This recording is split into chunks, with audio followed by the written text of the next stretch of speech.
Hello बच्चों, let's see the question. The question is above figure refers to which type of reproduction in yeast. तो यहाँ पे बोल रहा है जो हमें यहाँ पे फिगर दे रखा है यहाँ पे किस टाइप का रिप्रोडक्शन शो करता है जो ईस्ट में होता है. Option A is binary fission, option B is budding, option C is layering and option D is fusion. तो यहाँ पे अगर हम लोग बात करें ईस्ट में, तो ईस्ट में जो होता है वो हमें यहाँ पे बडिंग देखने को मिलता है. Budding is the form of asexual reproduction.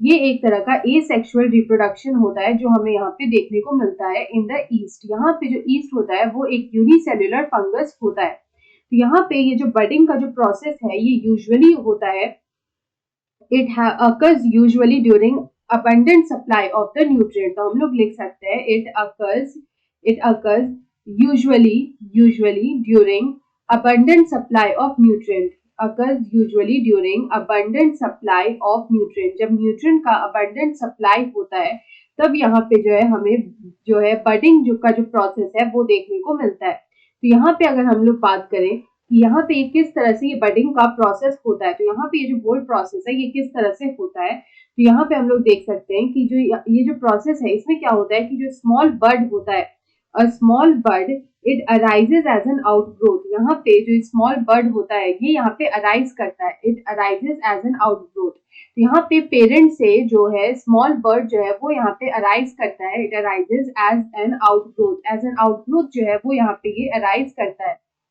It arises as an outgrowth. और यहाँ पे पेरेंट बॉडी से जो है वो यहाँ पे आउटग्रोथ होता है, it arises from the parent body. उसके बाद लेटर क्या होता है, the nucleus of the parent. यहाँ पे जो पेरेंट का जो न्यूक्लियस होता है, we can say the parent of the nucleus. ये यहाँ पे क्या होता है कि of the yeast it is separated into two parts, या फिर हम लोग बोल सकते हैं it divides into two parts. यहाँ पे ये दो पार्ट में जो है वो डिवाइड हो जाता है. और वन न्यूक्लियाई जो होता है इट शिफ्ट्स इनटू द बड.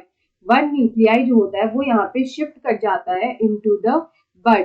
तो यहाँ पे उसके बाद जो है इस तरह से ये बडिंग का जो है फॉर्मेशन यहाँ पे होता है.